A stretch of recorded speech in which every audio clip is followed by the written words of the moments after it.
Alguém me perguntou no Instagram qual seria o setor que teria mais assimetria nesse momento com o Ibovespa caindo. E eu respondi o setor financeiro, especialmente bancos e seguradoras. Por quê? Porque os bancos acabaram corrigindo bastante com essa queda. Já que Petrobras e Vale não caíram, Vale caiu um pouquinho, o que sobrou? O setor financeiro foi amassado. E aí a gente começou a encontrar aqui preços novamente atrativos por conta dessa queda. E é por isso que eu vou te trazer aqui 3 bancos que, na minha opinião, estão com um belo desconto. Vem comigo. Salve, salve, investidor, como é que você está? Eu vou trazer aqui o que, na minha opinião técnica a respeito dessas ações, a gente teria do banco menos barato para mais barato, mas todos eles estão com uma significativa margem de segurança em relação ao seu possível valor intrínseco. E eu começo a lista com o Banco do Brasil. Sim, tivemos revisão das projeções. O banco agora está pensando em um lucro de 18 bilhões de reais. Lucro líquido ajustado. Já expliquei que na prática esse ajuste aí não deveria ser feito, pelo menos não na sua análise individual. Você deveria considerar um ajuste para baixo desse lucro ajustado e considerar o lucro líquido contábil, que geralmente fica entre 10 a 15% abaixo do lucro líquido ajustado. Por quê? Porque esse lucro líquido que o banco coloca como projeção, ele está ali desconsiderando completamente, não deveria desconsiderar, o valor dos planos econômicos. Não sei se você sabe, mas entre as décadas de 80 e 90, nós tivemos planos econômicos desastrosos. Você já ouviu falar do plano Collor? Ele congelou as poupanças das pessoas. E aí gerou uma lesão enorme no patrimônio dessas pessoas, que aí os bancos tiveram que assumir. Isso não é simplesmente um item extraordinário, é um passivo que já se arrasta por vários anos, um passivo jurídico. Então, isso reduz o lucro do banco. Razão pela qual eu fiz um ajuste para baixo na minha projeção, na banda inferior, porque o Banco do Brasil está numa situação difícil no momento, mas é cíclica.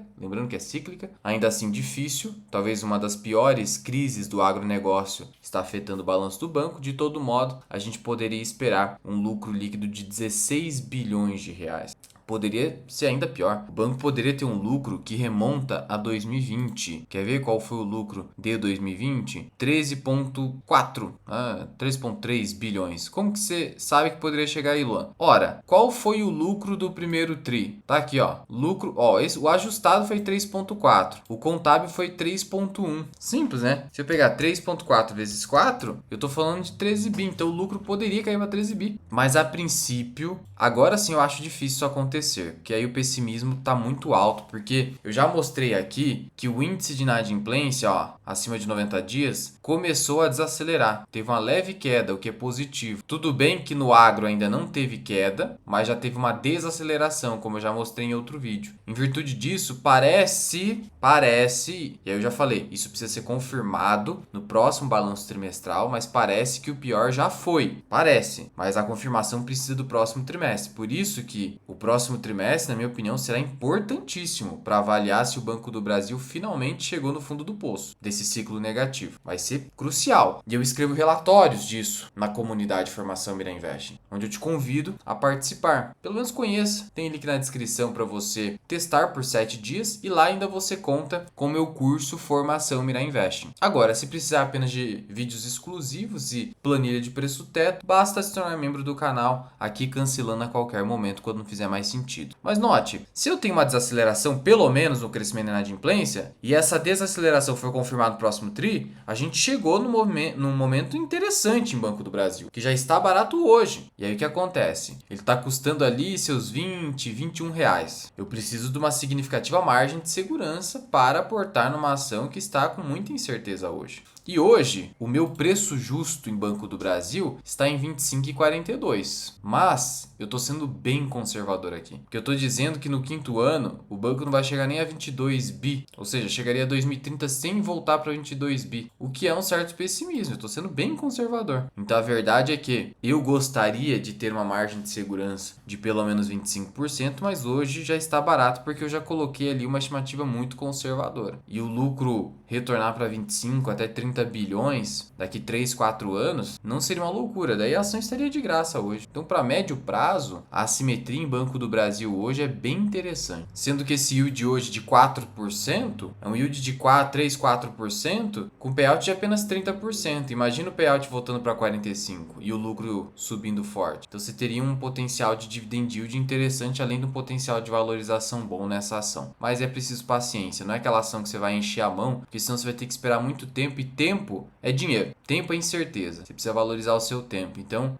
basicamente, seria um case de oportunidade, mas é para ir com cautela, porque a gente não sabe quanto tempo de fato vai levar para ocorrer essa recuperação. Agora, cases que já se recuperaram. Bradesco é a segunda ação dessa lista, que com essa correção na bolsa está abaixo de R$16 e é uma empresa que, veja só, não teve queda no lucro. Na verdade, já são vários trimestres em que a cada trimestre o banco consegue crescer o seu lucro. Olha só aqui, ó, em relação ao quarto tri de 25, o crescimento foi de 4,2%. Em relação ao primeiro trimestre de 2025, o crescimento foi de 16%. Claro que vai começar agora a haver uma desaceleração, mas olha só, mesmo que o lucro, aqui é a margem, tá? Deixa eu pegar o lucro aqui para você. Lucro cresceu 4,5 e 16 em relação ao primeiro tri.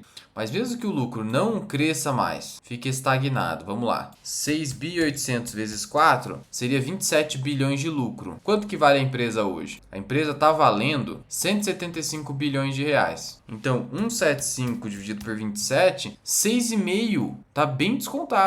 Tá bem descontado, até porque não é uma empresa que está passando por uma crise no momento. É uma empresa que paga bons dividendos, tá? Abandonou a ideia de bonificações, vem pagando bons dividendos. Tá com um dividend yield bem interessante nos últimos 5 anos, na média. E a 6,5 vezes lucro projetado, tá bem descontado. A rentabilidade do banco melhorou consideravelmente, porque veja, se eu tenho um lucro de 27 bi, lucro líquido recorrente, e eu tenho hoje um patrimônio líquido de 174 bilhões, arredondando, eu tô falando de um ROI de 15,5%. Já é um ROI bacana. Nesse momento de crise de crédito, o ROI tá bacana. 15%, até porque agora a Selic caiu para 14,5%, eu já tô gerando valor econômico adicionado em relação à Selic. Perfeito. Então hoje o Bradesco se recuperou, mesmo que o lucro não cresça mais, como está ocorrendo nessa tendência de alta dos últimos trimestres, ainda assim a gente teria mais de 27 bi de lucro de projeção, dando um índice preço-lucro de 6,5%, e um valor intrínseco de pelo menos R$20 nas ações ordinárias. R$20 então, né? Vamos lá. Bradesco está 15,50. 20 dividido por 15,50, 29% de margem. O desconto tá interessante. Tá acima dos 25%, que é o ideal para mim. Então hoje o Bradesco tá bem interessante, tá com um belo desconto. Por fim, temos o Banco ABC, que antecipa o seguinte: ele está apenas levemente mais barato que o Bradesco, levemente, de tal modo que eu até prefiro o Bradesco por conta disso hoje, por já ser um banco maior, mais consolidado, tem um histórico gigante, não tem a questão de governança de ter um controle estatal indireto, que no caso do Banco ABC, ele é controlado indiretamente pelos governos da Líbia e do Kuwait. E aí eu exijo um desconto maior, até quando eu faço a comparação com o Bradesco da massa. Então assim, tá uma diferença, eu trouxe ele em primeiro lugar aqui porque é o mais barato, tá? Mas ele não é bancão, não é S1 e tem essa questão do controle estatal indireto. Mas olha só como ele está barato. O lucro, ele cresceu 2% na comparação trimestral. Tá? Na verdade, tecnicamente anual, porque eu estou comparando um trimestre de um ano em relação ao outro. De todo modo, cresceu 2%.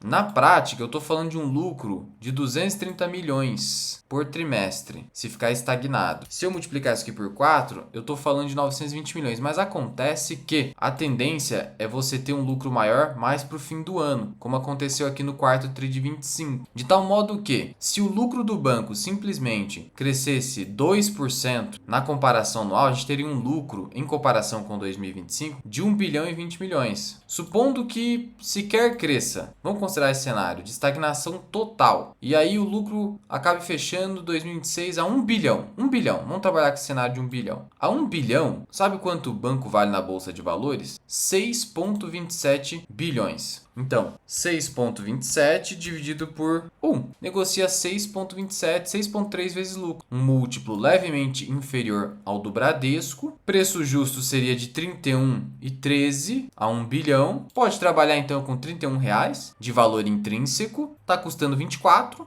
Portanto, 31 dividido por 24, margem de 29,16, dá para chegar a 30% de margem. Então assim, hoje você tem Bradesco 29% de margem, Banco ABC 30% de margem e Banco do Brasil 22, 23% de margem, mas com muito pessimismo dá para chegar em 25% de margem. Então você tem esses 3 bancos aí com significativa margem de segurança em relação aos seus valores intrínsecos, claro, em relação às minhas estimativas que eu deixo na comunidade FMI e também para os membros do canal. Pensando a médio prazo, hoje a maior assimetria está em Banco do Brasil. Agora, pensando num prazo mais curto e correlacionando com segurança, é o Bradesco. Aí depois o Banco ABC. Essa é a minha opinião a respeito desses 3 bancos. Mas são bancos lucrativos, são rentáveis na maior parte do tempo, são ações relativamente seguras em um portfólio e que pagam bons dividendos. O Banco do Brasil que está com dividendo bem baixo hoje por conta da crise. Mas quando não está tendo crise, a gente tem dividendos bacaninhas ali em Banco do Brasil. Muitas vezes até acima de 10%. Ah, Luan, e o Itaú? O Itaú, ele está mais ou menos no preço justo, então não tem significativa margem de segurança. Posso comprar a preço justo? Pode, com quantias menores. Mas eu prefiro